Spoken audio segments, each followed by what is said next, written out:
Hey guys, today we're going to be talking about the civil rights movement. This is a really big topic, expands many decades. So, this lecture is going to be broken up into several parts. This is part one.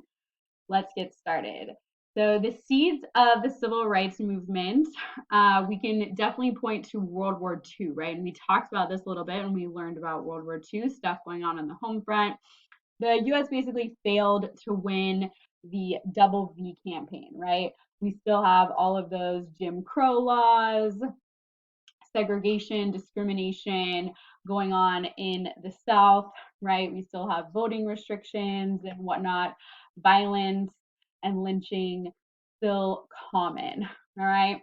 Voting especially started to become a big issue as well. All those poll taxes, grandfather clauses, literacy tests discourage Black voting, despite the passage of the 15th Amendment, which of course is supposed to guarantee Black people the right to vote. It is estimated that only about 20% of eligible Blacks in the South voted. All right. Things really start to kind of pick up speed here after World War II. All right. One big thing here in 1947, Jackie Robinson became the first African American Major League Baseball player. So this was huge, right? This was the desegregation of America's pastime. And so this really brought a lot of attention to this issue of segregation, discrimination, civil rights. Um, in addition, in 1948, President Truman ordered the desegregation of the military and also in federal employment. It really bothered Truman very much that we have all these, about 1 million African American veterans coming home. These are people who have risked their lives, fought for freedom to end these oppressive, totalitarian governments, advance the cause of democracy, and then they come home and they have to sit at the back of the bus or go to the back entrance of the restaurant, and so he was really disgusted by that, and so he's going to do what he can as president to do, to fix that. And so he again ordered the desegregation of the military, but we see a lot of resistance from Congress when he tries to do more. And then as we move towards the Eisenhower administration, not really a priority for him. He's mostly dealing with, Cold War stuff, right? And again, there is a lot of resistance from Congress. There's a big, solid block of Southern Democrats who, of course, don't want to take any action on this issue. When the wheels of the civil rights movement really start to get going when it comes to school desegregation. The NAACP, National Association for the Advancement of Colored People, this was founded way back in 1909. W.E.B. Du Bois, that had been the major civil rights group. They're really leading the fight here to end segregation, especially in schools. And they focused on judicial action, action from the courts, rather than legislative action, right? Because they weren't getting a lot of traction with Congress, with state legislatures. So they're like, oh, let's go to the courts. And they really focused on schools because this is where it was very apparent that that whole separate but equal thing was not happening. Things were definitely separate, but they were definitely unequal, and schools were just a very glaring example of that. So they felt like they could prove that that whole separate but equal thing was not happening. And the goal, of course, would be to overturn that Plessy ruling. And so we see a major victory here in 1954, Brown v. Board of Education. This is a case that came out of Topeka, Kansas. There was actually many cases that were very similar, and the Supreme Court, lumped them all together. And Brown just happened to be the first alphabetically. The Chief Justice was actually former California Governor Earl Warren, and he's going to write the majority opinion, which is going to overturn the 1897 Plessy v. Ferguson rule. In his decision, he said that we conclude in the field of public education, the doctrine of separate but equal has no place. Separate educational facilities are inherently unequal. All right. So they're basically overturning that, saying that that whole separate but equal thing, no good. It is a violation of the Constitution, specifically when you look at the 14th Amendment.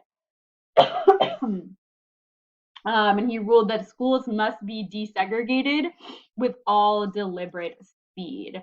And if you take a look at this map, it shows state by state what the laws were regarding segregation prior to the Brown v. Board ruling, right? So you can see all of our southern states, former slave states, former Confederate states, pretty much all of them required segregation. A couple of states had optional or like limited, local decisions.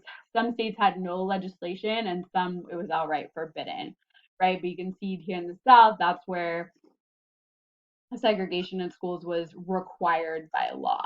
All right. As you can imagine, white Southerners do not take too kindly to this ruling, right? You can see here in this photo the protest against this issue of desegregation or integration that was going to start to happening. That was going to start to happen. One thing I always like to point out is these signs right here, race mixing is communism, right? Because one thing we got to remember is the Cold War is this cloud, it's this fog that permeates everything, all right? So Southerners are going to resist this Brown ruling. The term used to describe this, we call this mass resistance. Many cities and counties in southern states basically just close their schools rather than integrate. And we see a couple instances where the federal government is going to get involved to enforce this Supreme Court decision. In 1957, we have the Little Rock 9 incident. Arkansas Governor Orville Faubus basically wanted to prevent integration at Central High School in Little Rock, Arkansas, and he called in the National Guard to prevent this. And President Eisenhower, the Supreme Allied Commander, hero of D-Day, did not like the National Guard being used to prevent teenagers from going to school. So he's going to send in a U.S. Army division. In fact, the part of the 101st Airborne Division to basically escort those 9 students to class. All right. And it was basically a show of federal power. It wasn't so much Eisenhower coming to support civil rights. It was basically just, hey, states, you have to, respect federal power. You have to respect this federal court order. And what we see is integration is going to remain really difficult throughout the 1960s.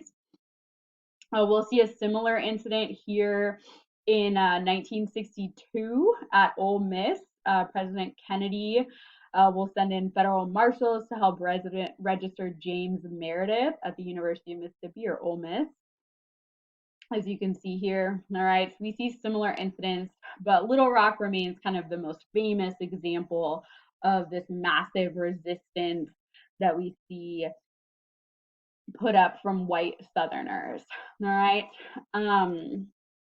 What we see, though, is this is going to be a long process. Full desegregation in the South is really not going to happen until we get to the 1970s. My dad went to high school in Mississippi in the early 1970s, and his school was just integrating as he was going there. So you can see it was not that long ago that we saw scenes like this when it came to integrating schools and ending that practice of segregated schools. We're going to go ahead and end here. This is Civil Rights Part 1.